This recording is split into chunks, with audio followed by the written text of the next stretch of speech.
presentando a la primera ponencia titulada Metodología, reducir, cambiar y mejorar, como parte del proceso de descarbonización del transporte, por el director de Movilidad Urbana, Carlos Orozco, y la gerenta de Cambio Climático, Avelina Ruiz, del Instituto de Recursos Mundiales, WRI, por sus siglas en inglés. Buenos días a todos y todas, un gusto estar por acá con ustedes acá en Mérida, hermosa ciudad, magnífico, la verdad poder convivir un rato con ustedes. Muchísimas gracias a la Universidad Modelo por la invitación a WRI a participar en este foro tan importante, tan en boga que está el tema de la electromovilidad y cómo poder transitar hacia medios y modos de transporte más amigables con el medio ambiente, ¿no? Esta presentación la vamos a hacer en conjunto su servidor con Avelina, que es la gerente de Cambio Climático, de temas de energía, y lo planteamos así precisamente porque es un asunto, la descarbonización, que no solamente tiene que ver con transporte, no solamente es cambiar un vehículo por otro vehículo, sino es todo un tema estructural de cómo vemos realmente la movilidad y cómo vemos el transporte en general desde WRI. Si podemos comenzar, por favor. En WRI seguimos una metodología, seguimos un modelo para trabajar que le llamábamos medir, modificar, escalar. Algo que queremos cambiar, algo que queremos mejorar, no podemos hacerlo sin poder tener datos, sin saber, sin conocer, sin entender. Entonces lo primero que hacemos siempre es medir. Tenemos que medir para poder proponer cambios, para poder modificar las cosas, y una vez que hacemos y ajustamos estos cambios que se definen, entonces podemos escalarlos, podemos hacerlos más grandes, ¿no?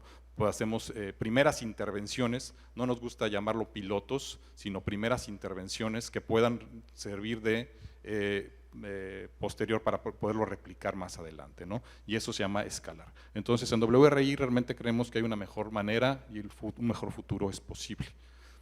Siguiente, por favor. Así muy rápidamente hablando de WRI es una organización no gubernamental a nivel global, estamos en más de 30 países alrededor del mundo, trabajamos desde hace 40 años, 20 años de ellos ya tenemos en México, empezamos como CTS Embark, muy enfocados al tema de transporte, pero WRI hoy en día a nivel global vemos temas de energía, de bosques, de agua, clima, ciudades, ¿no? Somos una organización muy amplia, muy transversal, que tratamos de ver todos los temas que nos afectan día a día a todas las ciudades y a la población del mundo. Siguiente, por favor.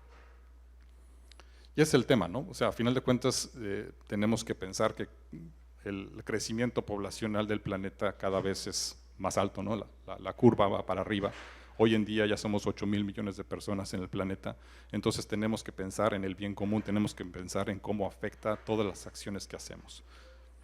De esos 8.000 millones de personas, el 50%, 60% viven en ciudades, ¿no? Entonces, ese tema de las ciudades, perfecto, habla de esto, ¿no? Las ciudades, ¿por qué nos enfocamos en ciudades? Y es en el área de WRI donde trabajamos específicamente. ¿Por qué cambiar las ciudades? Porque en realidad es donde se genera una mayor cantidad de empleos, pero también de externalidades negativas, ¿no? Tenemos una concentración de empleos, de personas, pero también se generan emisiones, 2/3 partes de las emisiones de gas de efecto invernadero se generan en las ciudades. Hay una desigualdad cada vez más profunda y cada vez más creciente en las ciudades, ¿no? O sea, la diferencia socioeconómica que existe, el acceso a las posibilidades cada vez va aumentando. Entonces, nos centramos en las ciudades. Para el 2050, más o menos 2/3 de la población mundial estarán viviendo en ciudades, y por eso queremos responder a estas necesidades, no solamente como WRI, o sea, seríamos ilusos en pensar que WRI puede cambiar las cosas, pero sí sembrar la semilla y junto con todos los gobiernos de los diferentes estados, de las diferentes ciudades, hacer ese cambio. La mayoría de la infraestructura que se necesita para este crecimiento no está construida todavía, ¿no? O sea, se va a construir de aquí al 2050. Estamos hablando de que en 25 años tenemos que construir una cantidad de infraestructura gigantesca. Entonces, tratemos de hacerlo bien, tratemos de hacerlo amigables con el medio ambiente. Adelante, por favor. La ciudad como un sistema de sistemas, ¿no? O sea, ahí en la ciudad conviven todos los sistemas que podemos, sistemas de energía, sistemas de transporte, sistemas de agua, sistemas que afectan la alimentación, los residuos, la salud, la educación y la movilidad, ¿no? Siguiente, por favor. Entonces necesitamos hablar de un sistema de movilidad, pero más de un sistema de movilidad por el hecho de mover a las personas, de transportar a las personas. Uno no se levanta en la mañana, ¿no?, pensando de que, bueno, hoy quiero trasladarme y regresar a mi casa. ¿Por qué quiero trasladarme? Porque queremos ir a la universidad, porque queremos ir a trabajar, porque queremos ir de compras, queremos ir a satisfacer nuestras necesidades cotidianas como personas, como individuos, ¿no? Entonces, la movilidad por sí misma no tenemos que verla como el cumplimiento de esa necesidad de trasladarnos, sino más bien dar accesibilidad, o sea, cumplir las necesidades que tienen las personas. Y eso es el transporte a final de cuentas, ¿no? Es ese enlace, ese vínculo que existe para que las personas lleguen a cumplir sus necesidades cotidianas, ¿no? Si seguimos viendo y seguimos pensando el transporte como el fin, la verdad pues no vamos a llegar nunca. El fin no es el transporte, el fin es darle la posibilidad a las personas y a las mercancías incluso que lleguen hacia donde tienen que estar con los usuarios. Tiene que haber acceso a oportunidades de recreación, oportunidades de educación, de salud, de trabajo y sobre todo un acceso equitativo, seguro y eficiente y sustentable a la ciudad, que eso es lo más costoso que nos atañe, ¿no? Siguiente, por favor. Esta gráfica que aquí está es muy interesante, ¿no? Y es para reafirmar el tema de que no solo es hablar de transporte cuando hablamos de movilidad. El transporte es solamente un eslabón. En esta gráfica vemos en azul la accesibilidad que tiene la ciudad de Johannesburgo contra la accesibilidad que tiene la Ciudad de México. Esta es la cantidad de personas, ¿no? El 50% de personas en Johannesburgo tiene acceso al 60% de los trabajos que están a menos de 60 minutos. Y en la Ciudad de México no, ¿verdad? O sea, toda esta cantidad de personas poblacional que vemos en este sentido tiene acceso a estos trabajos, mientras que en la Ciudad de México no es así. Y a pesar de que en la Ciudad de México el 70% de la población, el 70% de los viajes se hacen en transporte público. Tiene un sistema de transporte público muy robusto, pero aún así no permite, no le da accesibilidad a la gente, ¿no? Entonces, no solamente es tener transporte, es entender que la gente necesita tener acceso a sus necesidades, a cumplir sus necesidades. Siguiente, por favor.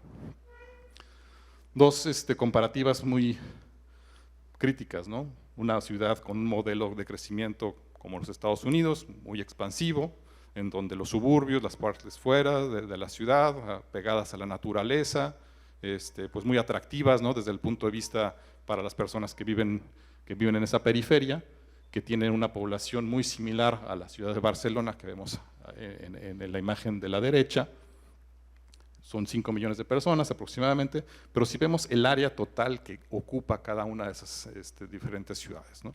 Estamos hablando que Barcelona tiene alrededor de 3.000 kilómetros cuadrados, mientras que la ciudad de Atlanta tiene 16.000 kilómetros cuadrados, ¿no? Es una ciudad súper extensa y por lo tanto entonces genera el impulso a sistemas, a modos de transporte privados, particulares, porque el sistema de transporte público lo que necesita es densidad, que haya una gran cantidad de personas que van de un lado a otro. Una ciudad como Barcelona permite que la gente pueda caminar porque los destinos están cercanos, ¿no? En una ciudad como Atlanta la gente no puede caminar, tiene que utilizar el transporte privado. ¿Y qué pasa cuando las personas utilizamos el transporte privado? Pues pasa esto, ¿no? Hay una cantidad de emisiones brutalmente alta a comparación de dos ciudades que son muy similares, entonces se está consumiendo una gran cantidad de combustible, se están generando emisiones. Siguiente, por favor. Esa disociación, ¿no?, que se veía mucho en Estados Unidos y que ahora cada vez desde por ahí principios de este siglo la vemos en las ciudades mexicanas, en donde las periferias empiezan a crear estos clústeres, estas agrupaciones de viviendas alejadas de todos los servicios. ¿Qué es lo que estamos haciendo? Que dejamos que la gente que vive en esos lugares no tiene acceso a los servicios, no tiene acceso a la educación, no tiene acceso a la recreación, no tiene acceso al trabajo, entonces se tienen que trasladar cada vez distancias más largas, ¿no? Y eso provoca que el transporte público no sea sustentable, que el transporte público no sea factible, y entonces la gente tenga que optar por modos de transporte individuales que contaminan. esta desvinculación se traduce en esta inaccesibilidad. Y eso es bien importante, ¿no? Que entender que el espacio, el territorio, influye mucho más en la movilidad que la misma deficiencia del transporte, quizá. La siguiente, por favor. Esta falta de densidad urbana, como vemos en el círculo vicioso de ahí de la derecha, hace que haya una mayor dependencia del vehículo particular y por lo tanto la ciudad trata de resolver el congestionamiento, ¿no? Que es muy visible ver muchos coches parados en la calle, ¿no? Dices, no, hay un problemón. Pues sí, pero el coche ocupa un espacio mucho más grande que una persona, ¿no? Si esas personas en realidad no estuvieran en un vehículo, realmente no sería tan visible. Las intervenciones cuando hay una parada de autobús, en un paradero de autobús puede haber 20, 30 personas que ocupan quizá 10 metros cuadrados, ¿no? Muy así amplio. Si esas mismas 20 personas estuvieran en vehículos, pues ocuparían un espacio muchísimo mayor, ¿no?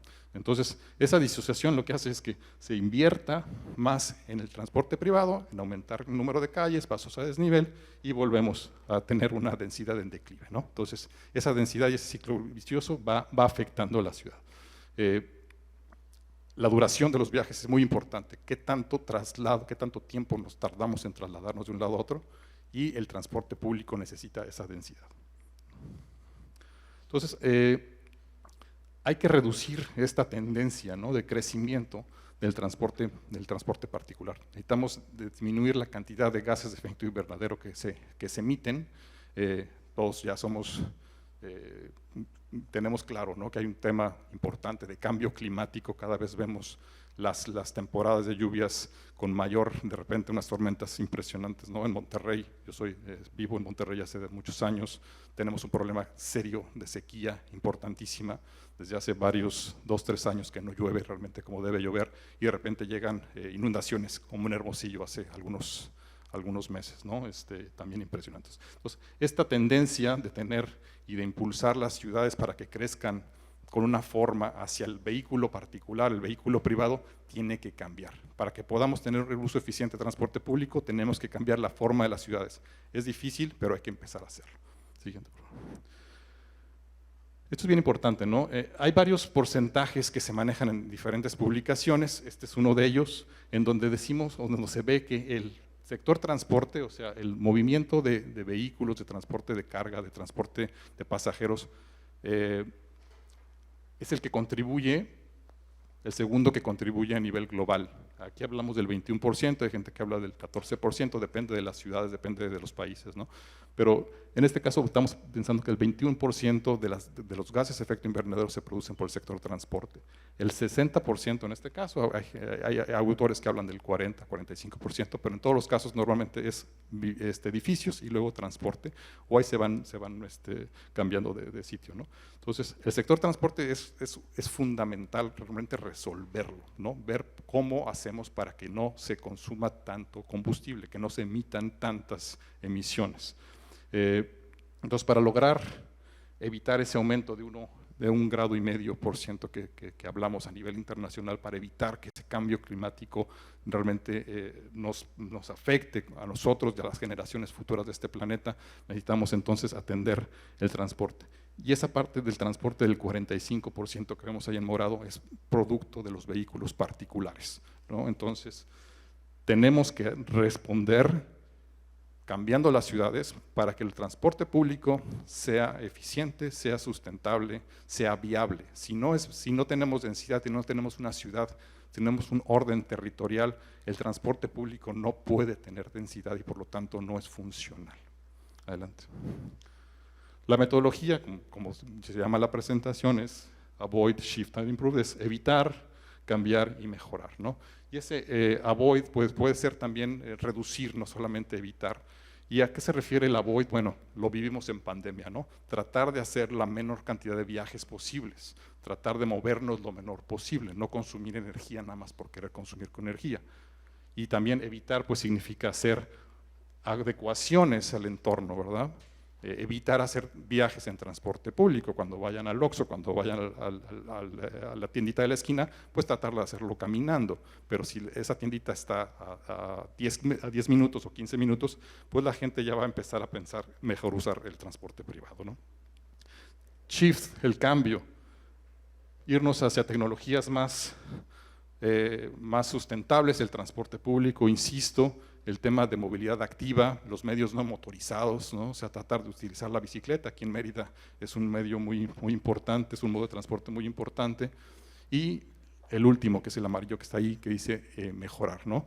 Y hablar de mejorar es hablar de reducir el consumo de las gasolinas, impulsar la movilidad eléctrica, pero la movilidad eléctrica pues, no tendría sentido si se produce todavía con fuentes no sustentables, ¿no? Entonces hay que buscar también energía renovable para poder alimentar la electromovilidad. Siguiente, por favor. El transporte público, y es lo que comentaba hace rato, ¿no? O sea, el transporte público requiere esa densidad y puede ayudar a acceder a empleos y oportunidades de manera más equitativa. Lo que buscamos en WRI es eso precisamente, que los ciudadanos, las ciudadanas puedan tener acceso de manera más equitativa a los servicios y los productos. También ayuda a reducir los percances viales, a aumentar la seguridad vial, ¿no? Es un tema que es un foco rojo en el planeta desde la década pasada y que no hemos podido resolver todavía, los temas de seguridad vial, ¿no? Fallecen millones de personas al año en el mundo por percances viales. Entonces, si tenemos menos autos, lo más probable es que se reduzcan los percances, si es que controlamos las vialidades, las velocidades. Lo que pasaba en pandemia es que hubo menos vehículos en circulación, pero aumentaron las muertes. ¿Por qué pasó eso? Porque los vehículos iban más rápido, ¿no? Entonces hay que controlar las velocidades. Siguiente, por favor. Y mejorar, ¿no? Lo que decía, el tema de que los autobuses eléctricos reducen las emisiones a 1/3 de lo que digamos, camión por camión, bus por bus. La electromovilidad es todo este ecosistema que se requiere tener para cambiar la tecnología. No solamente estamos hablando de un vehículo por un vehículo, sino todo el entorno que tiene que cambiar.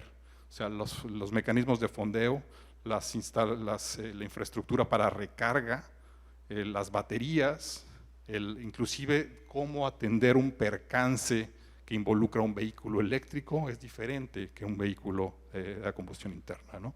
Entonces, es todo un ecosistema que tenemos que plantear, que tenemos que visualizar, que no solamente es comprar y tener ya sea buses eléctricos, carros eléctricos, motos eléctricas, sino es todo una gama de cosas que se tienen que hacer. Siguiente. Este ecosistema involucra desde la industria automotriz, los gobiernos, las empresas, los políticos, la academia, que hay muchos estudios al respecto, ¿no? Los proveedores de la tecnología, los gestores de carga, etcétera, ¿no? Es un ecosistema gigantesco que estamos en un momento de cambio y que hay que visualizarlo como eso, como un sistema, como un ecosistema que hay que entenderlo y que cada quien tiene que formar parte de él para lograr el cambio final. Adelante. Y por eso estamos aquí, Abelina y yo, porque en realidad es un tema solamente de movilidad, de transporte, sino es un tema de energía. Y esas dos cajas que están ahí, la azul y la roja, ¿no? O sea, la transición de la energía sostenible, la transición de la movilidad sostenible puede optimizar esta movilidad eléctrica para proveer baterías, para proveer vehículos, infraestructura de recarga adecuada y finalmente tener sistemas de energía mejorados y sistemas de movilidad mejorados, ¿no? Para que podamos reducir las emisiones, el acceso sea más equitativo y finalmente lo que todo el mundo queremos es una mejor calidad de vida para los ciudadanos y las ciudadanas. Y aquí le paso la palabra a Abelina. Gracias, Carlos, y muchas gracias a la Universidad de Modelo, a CONACYT y a todas las instituciones convocantes. Muchas gracias por invitarnos. Yo continúo con la presentación de Carlos, un poco mostrando las trayectorias de emisiones que se perfilan para alcanzar el 1.5. Como ustedes y como lo mencionó Carlos, el 1.5 es el umbral al que el panel intergubernamental de cambio climático ha establecido para no avanzar hacia una emergencia climática que nos llevaría a escenarios que no conocemos, que ponen en riesgo ecosistemas, población, y que bueno, somos una generación en donde ya estamos viviendo los efectos del cambio climático y se dice que somos la generación que puede resolverlo. Entonces, bueno, los análisis que se hacen evaluando las trayectorias de emisiones apuntan al 1.5, que significa alcanzar las 0 emisiones netas a mediados de siglo, 2050 aproximadamente.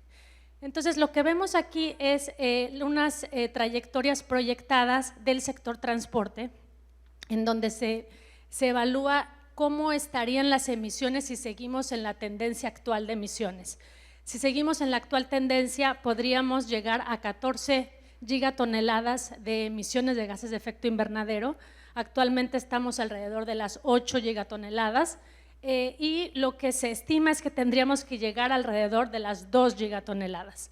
Entonces, lo que se prevé es que en esta década tendríamos que llegar a un pico de emisiones a partir de 2020, en los próximos años llegar al pico y empezar a descender a partir de los siguientes años. Eso significa cambios muy importantes tecnológicos, pero también, como mencionaba Carlos, cambios de comportamiento y cambios en cómo nos movemos. La siguiente, por favor.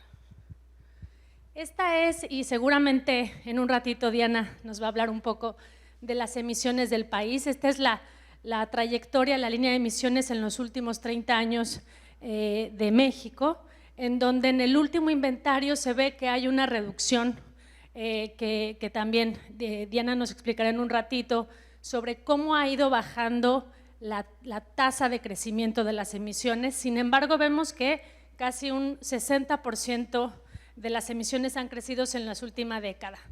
El sector transporte, y un poco igual que las tendencias globales, es más o menos una cuarta parte de las emisiones, 20%.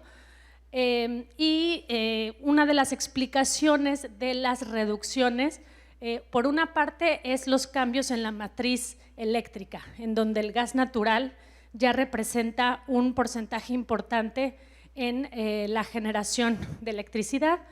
Y por otra parte, cambios en la eficiencia energética, entre ellos en el sector transporte. Entonces, digamos que son buenas noticias, pero todavía no estamos en la línea para empezar a llegar, o sea, no es claro si estamos ya en ese pico, si hemos alcanzado ese pico y vamos a empezar a descender.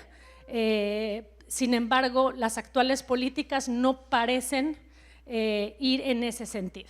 La siguiente. Este es digamos, un marco general de explicación de cómo se producen los impactos que tiene el sector transporte, pensando sobre todo en emisiones. Entonces, por una parte es la demanda de los traslados, los comportamientos que tienen que ver un poco con la estructura física, con las cadenas de suministro, con los servicios, por supuesto con el volumen de población y con los ingresos. Por otra parte, las vías e infraestructuras que hay en las ciudades y que hay en el país, cómo es la distribución modal y cuál es la disponibilidad de infraestructura carretera, férrea, y por otra parte la tecnología de los vehículos, qué tan eficientes son, cuál es la fuente de energía, cuál es la disponibilidad energética, la disponibilidad tecnológica y los recursos financieros. Y uno de los impactos son las emisiones de gases de efecto invernadero, los contaminantes criterio, emisiones indirectas que están asociadas con toda la cadena de valor vinculada a al sector transporte. Estos son algunos de los impactos vinculados a cambio climático, pero como mencionaba Carlos, hay otros impactos vinculados con riesgos viales, muertes, seguridad vial y accesibilidad, equidad urbana, etcétera. La siguiente, por favor. Nosotros hicimos un estudio que estamos por publicar y que, bueno, Semarnat fue uno de nuestros revisores, y lo que hicimos es modelar la trayectoria de emisiones en el sector transporte a partir de un modelo dinámico abierto en donde se evalúan los sistemas, el sistema económico y el sistema energético a partir de 58 políticas en los distintos grandes sectores, entre ellos el sector transporte. Y es una herramienta que es Open Data y que la pueden usar un poco para hacer estas modelaciones. Yo con mucho gusto les paso la página porque es una herramienta importante de modelación que permite ver cuáles las políticas más costo efectivas en términos de no solamente de los costos y del potencial de abatimiento que tienen, pero también que tiene salidas vinculadas a empleos, salidas vinculadas a cómo sería la matriz energética. Entonces, bueno, es una herramienta importante que utilizamos para evaluar cómo se vería la descarbonización del sector transporte. Las tres principales políticas, y una disculpa que no se ven ahí, son los estándares para introducir vehículos eléctricos, es decir, regulaciones que obligan a las manufactureras a tener cierta cuota de vehículos eléctricos. En Estados Unidos, en California y en otros 10 estados ya hay estas cuotas. En California, por ejemplo, es del 7 al 10% de obligación para vender vehículos eléctricos en 2025 y en 2035 ya está la obligación de una phase out, la salida de combustibles a combustión interna. Entonces, bueno, esa es una de las políticas. Otra es estándares de eficiencia energética, en donde se mide cuál es el rendimiento de los combustibles vinculados al consumo por millaje y en el caso de carga por transporte, por toneladas transportadas por cada milla. Y la última es mode shifting, que es gestión en la demanda del transporte, en donde se mide cuántos viajes se reducirían, cuántos viajes de transporte privado se irían a transporte público o se reducirían, y cuántos viajes en carga, mejorando y optimizando las rutas, se reducirían. Se estima que en Estados Unidos, por ejemplo, el 26% de las toneladas de los viajes en carga van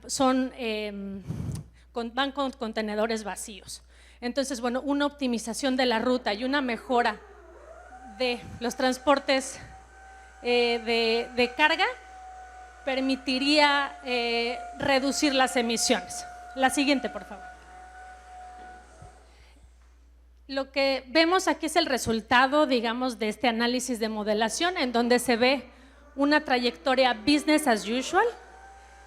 Esta trayectoria es muy similar a la trayectoria de la NDC, de cómo se vería la línea base si seguimos con las actuales emisiones, que llegaríamos a 317 millones de toneladas al 2050, si seguimos en la actual trayectoria, pasando a las 166 en 2017, y cómo se vería esa ruta de descarbonización con las principales medidas que les comenté, que llegaríamos a 44 millones. Como ven, no se consigue la descarbonización, las emisiones netas, acaba en 2050, entonces, digamos, el modelo llega hasta ahí, y además se considera que hay otros sectores, como el sector uso de suelo, como el sector industria, que tendrían que tener un secuestro o una captura de carbono y que compensarían las emisiones remanentes de este sector. La siguiente, por favor. Entonces, bueno, esto es como una desagregación de cómo se ve el modelo, en donde el transporte de pasajeros incrementa su participación, la demanda en transporte de carga disminuye su participación, y vemos además los cambios de los modos, ¿no? Los vehículos ligeros pasan de un 42% de los viajes a un 17% en 2050.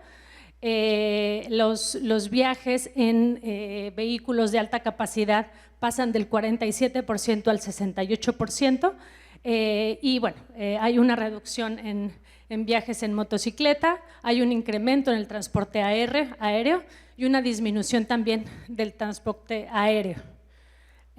Digamos, estos no son medidas que realmente, digamos, esto es un ejercicio de modelación, no es un ejercicio, digamos, de factibilidad, pensando en que así tendría que verse las emisiones del país en transportes. Son ejercicios que utilizan los tomadores de decisiones y utilizamos en la investigación para ver cuáles son las medidas político-efectivas.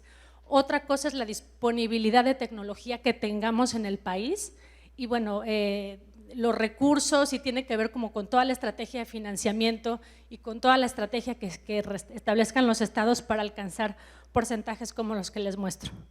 Y ya me voy a apurar. Y esto es, bueno, cómo se vería en términos de eficiencia energética, en donde se ve, por ejemplo, que las motocicletas incrementan el rendimiento de combustible, sobre todo porque tienen una menor ciclo de vida y entonces las eficiencias son mayores. Pero bueno, se incrementan las eficiencias en todos los transportes. La que sigue, por favor. Y acá, digamos, también es un modelo en el que busca, el business as usual, pensaba una penetración de vehículos eléctricos del 11%, este es el escenario de referencia, y toma como base la ley de transición energética, en donde se proyecta una penetración del 11% de vehículos eléctricos a 2050, y acá es una donde se proyecta una del 22% y un 91% de penetración eléctrica al 2050. Digamos, ahora tenemos nuevas metas, que es la que también nos platicaría Semarnat, vinculado al 40% de ventas eléctricas a 2040. Bueno, pero bueno, digamos, esta es la composición de la flota, en donde los vehículos a combustión interna representan menos del 10%. Y bueno, vemos acá, se explica por sí misma, una reducción del 66% en el consumo energético. La que sigue, por favor. Esto, claro, con una matriz energética, una matriz eléctrica, en donde el 54% de las fuentes provendrían de viento y solar, en donde se mantendría entre el 8 y el 9% las hidros, y donde, bueno, geotermia, biocombustibles serían alrededor del 8%, y básicamente los combustibles fósiles desaparecen. Cabe mencionar que una penetración de vehículos eléctricos de aproximadamente 90%, como está estimado, representaría el 30% del consumo eléctrico, el 30% de la demanda eléctrica en el país, lo cual requiere grandes inversiones en la parte de generación y transmisión eléctrica. Y la que sigue, por favor. Estos son algunos de los cobeneficios llamados, que es muertes evitadas por material particulado y óxidos de nitrógeno vinculado con la descarbonización, 75,000 muertes evitadas a 2050. En el país, cerca de 10,000 muertes están asociadas con la contaminación atmosférica, y en el mundo 4 millones. Entonces, bueno, es uno de los cobeneficios. Sin embargo, y la siguiente, por favor. Acá le voy a dejar la palabra a Carlos. El sector transporte es muy importante, representa el 25% de los empleos de manufactura, por ejemplo, el 3% del PIB. Entonces, hay todas unas cadenas de valor que tienen que evaluarse para promover una transición justa, es decir, todos los empleos y economía vinculada a los combustibles fósiles y al transporte tiene que verse cómo se integran a nuevas cadenas de valor, y eso es algo muy importante que tiene que hacerse en las universidades y en estos centros. Le dejo la… Finalmente, dos láminas y con esto concluimos. Realmente esta lámina lo que trata de explicar es que hay acciones inmediatas que se proponen, como comparto W y del trabajo que hemos hecho, es fomentar el tema de la infraestructura ciclista, infraestructura peatonal, y disculpen que se ve medio mal, medio borroso, pero y muy chiquito. Esta primera habla de eso, del tema de fomentar la infraestructura segura para los peatones, para los ciclistas, ¿no? Es la primera movilidad, la movilidad más humana que se da. Luego, fomentar el transporte público, insisto, ¿no? El tema del transporte público está ligado directamente al tema del espacio, del territorio, de la forma, de la estructura urbana. Sin una buena estructura urbana eficiente, el transporte público pues, no puede ser factible, se vuelve muy caro. Evitar los usos del vehículo privado, del vehículo particular, ya detener las inversiones que se tienen que hacer o que se hacen históricamente para las grandes infraestructuras, para los carros. y empezar a pensar en flotas eléctricas y en estaciones de recarga, ¿no? Por lo menos ubicarlas o por lo menos estar planeando en dónde podrían estar o en dónde necesitarían estar. Eso eran las primeras actividades. Luego, si quieres, la siguiente, por favor. Empezar ya a hablar de inversiones para avoid, shift and improve, ¿no? O sea, ya evitamos esos viajes, mejoramos, dejamos de hacer ese cambio, hacemos ese cambio modal y mejoramos la tecnología. Empezar a hacer cargos, ¿no?, de impuestos a los vehículos que más contaminan, cargos a los vehículos que van a exceso de velocidad, ¿no?, que incumplen las reglamentaciones, y con esos ingresos poder pagar la infraestructura que veíamos aquí abajo, ¿no? Una modernización de la red eléctrica. A final de cuentas, como mencionaba Avelina, bueno, pues, va a ser un porcentaje muy importante el transitar hacia esta electromovilidad. Y finalmente seguir ese RD que dice ahí, es simplemente seguir investigando y hacer desarrollo tecnológico que podemos hacerlo, ¿no? Y bueno, estos últimos dos, el siguiente también, ya son temas, digamos, más del orden global. Esto ya es, digamos, en el ámbito estatal, municipal, estatal y de ahí para arriba, ¿no? Entonces, y finalmente, como recomendaciones en esta misma metodología de Avoid, Shift and Improve, que también va ligada con el tema de medir, ¿no?, cambiar y mejorar, pues digo, aquí está simplemente resumido lo que hemos platicado: incrementar la restricción de vehículos contaminantes, avanzar en la integración de la planificación territorial y desarrollo del transporte, esto es fundamental, impulsar un plan integral de mejora del autotransporte federal, ¿no? También el tema del movimiento de carga es sumamente complejo y contaminante.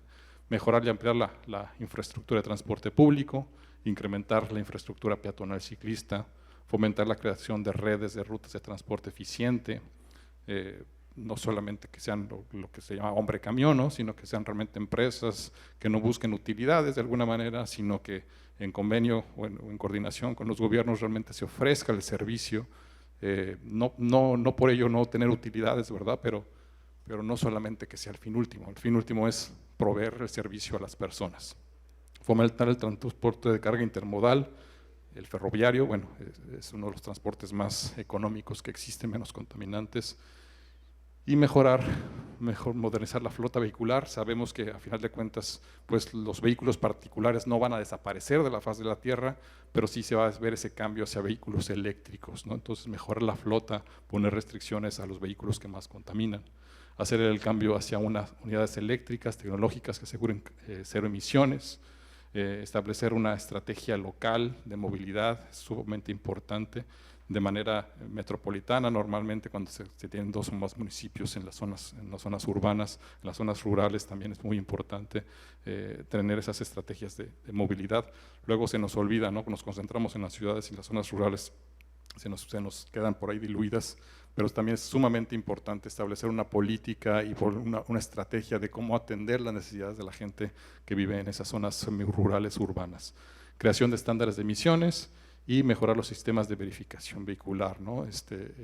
Que bueno, en Monterrey es un caso, y se los digo de primera mano, impresionante, ¿no? O sea, los vehículos cada vez contaminan más, no hay un método de control de emisiones, y bueno, la ciudad es una de las ciudades más contaminadas de México y con mayor cantidad de vehículos privados.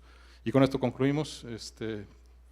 Muchísimas gracias y quedamos a sus órdenes.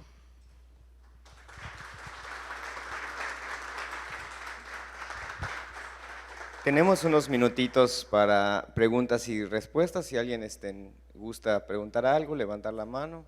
Adelante, por favor. ¿Qué tal? Muy buenos días. Habla Jesús Sandoval del Tecnológico de Mérida.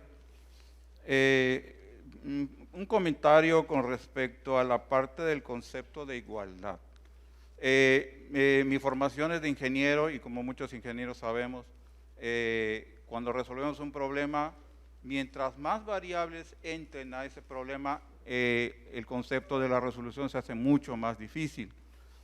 Entonces yo pondría sobre la mesa el concepto de igualdad.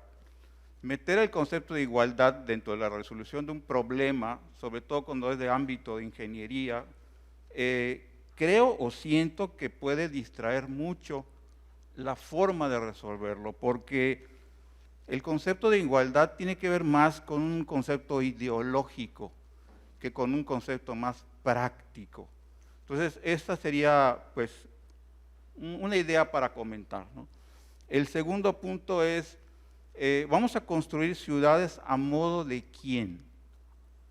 Hay la experiencia de bastantes formas de grupos humanos, de cómo se organizan, y de repente en China, que es un país que para ciertos ámbitos ha resultado muy positivo de aprender, pero por otro también por la forma en la que ellos se organizan, de repente aparecen ciudades en las que la gente no quiere vivir ahí.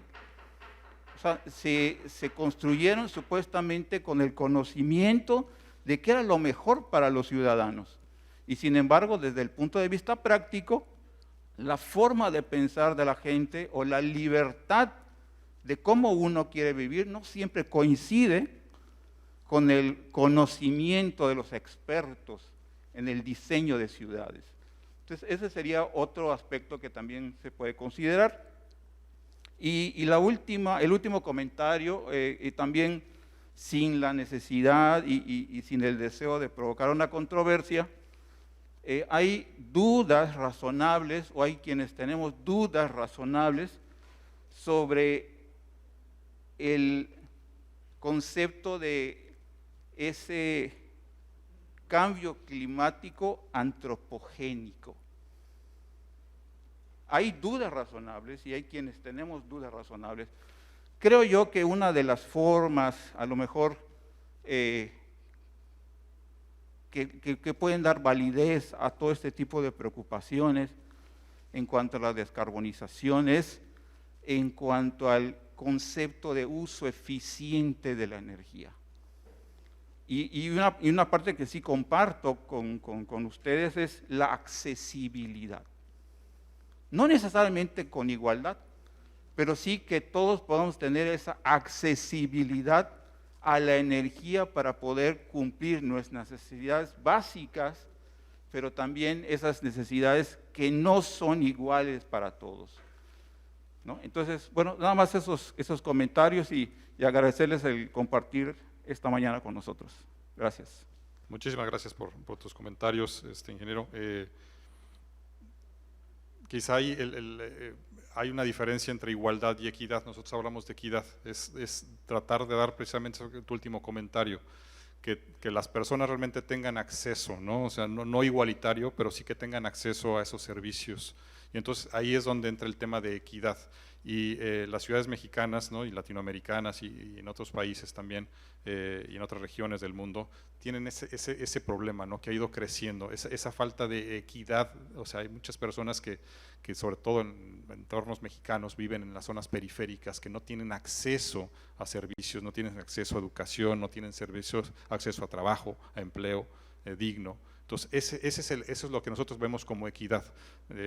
Las personas que viven en las zonas donde están cercanas a los empleos, a las escuelas, a los colegios, a las zonas recreativas, pues tienen un mayor potencial para poder desarrollarse como individuos, mientras que las personas que viven en estas otras áreas no lo tienen. Entonces, eso es buscar la equidad, y la equidad se puede dar con cambios en la forma urbana, con cambios en el sistema de transporte para acercar esos servicios que ahorita están en otras, espacialmente, territorialmente están en otros lados, acercarlos, ¿no? Entonces, ¿qué ciudad es la mejor? Bueno, no sé, es Atlanta o Barcelona, los ejemplos que puse acá. En realidad lo que buscamos es que se consuma menos energía. Podemos discutir, y quizá ahorita Avelina pueda hacer algunos comentarios sobre si hay cambio climático provocado por los humanos o simplemente es una condición del planeta, pero el asunto es que consumimos demasiada energía, eso es inevitable, ¿no? Entonces, una ciudad extensa tendrá que consumir muchísimo más energía que una ciudad que es densificada, ¿no? Entonces, ¿qué ciudad necesitamos? Pues una ciudad que esté cerca, que permita a las personas caminar, que permita a las personas andar en bicicleta, que permita un sistema de transporte público colectivo, ¿verdad? Y con eso bajamos el consumo energético a final de cuentas, ¿no? Y creo que con eso creo que contesto tus comentarios. No sé si quieras, Avelina, comentar algo sobre si es antropogénico o no. Sí, bueno, y en términos de equidad, y ahora platicando, sí, no es lo mismo que igualdad.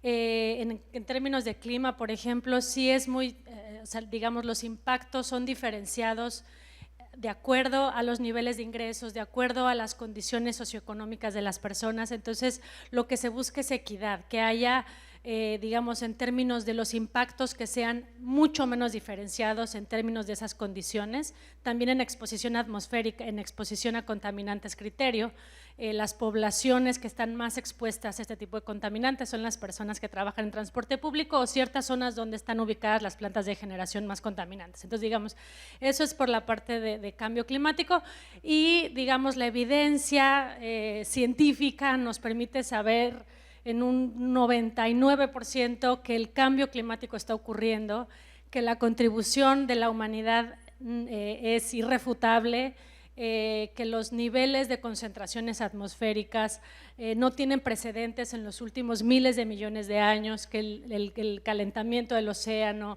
que el nivel de hielo ártico, distintas evidencias sobre los impactos físicos en los ecosistemas nos hablan de que estamos en un sistema climático que está cambiando de manera muy importante y eso está vinculado con las emisiones de gas de efecto invernadero.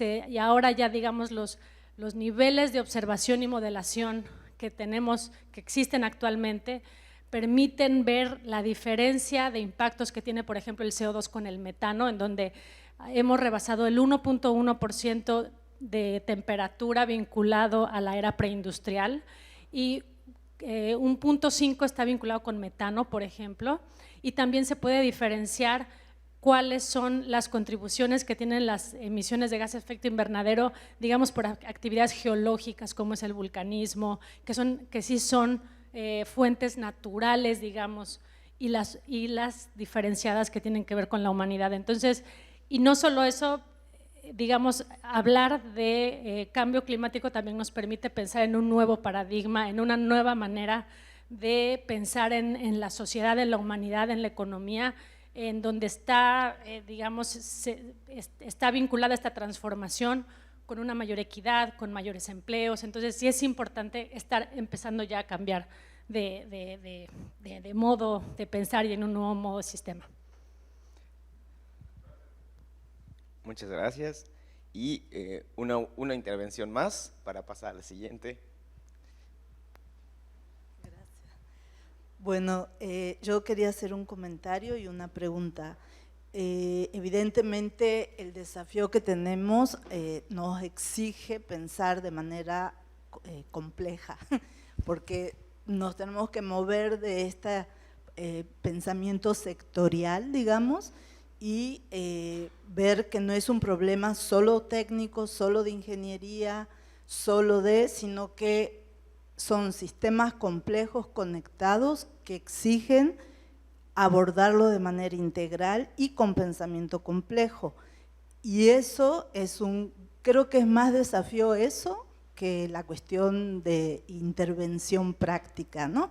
Eso es un comentario para pensar en cómo podemos organizar esta alianza para promover la descarbonización, que como ven hay problemas de planeación, técnicos, políticos, de regulación, de comportamiento, entonces exige abordajes multisectorial, multiprofesional y pensamiento complejo, ni modo, así es. Mi pregunta, Con respecto a la modelación que presentaste, me parece súper interesante y lo vi en la bibliografía también, que por ejemplo, una de las políticas que incide es los estándares de vehículos, ¿no?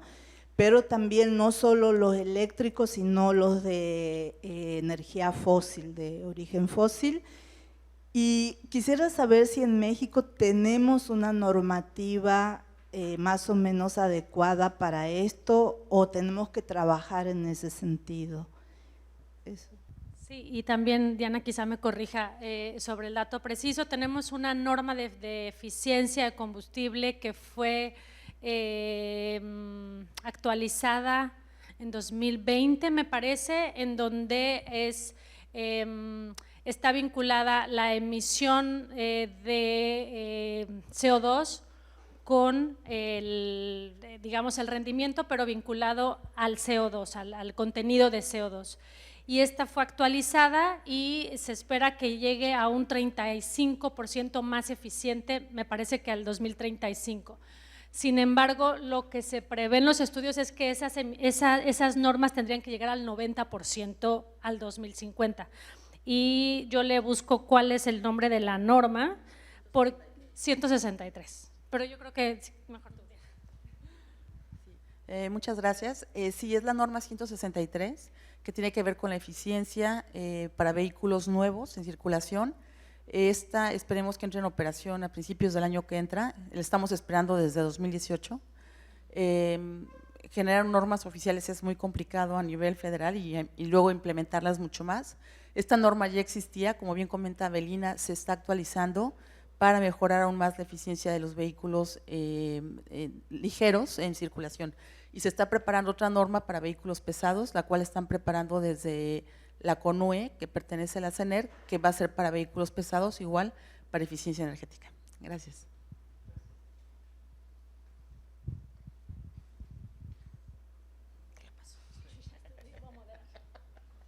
Bueno, pues agradecemos mucho la intervención de Carlos Orozco y Orozco y Avelina Ruiz en esta presentación. Muchas gracias.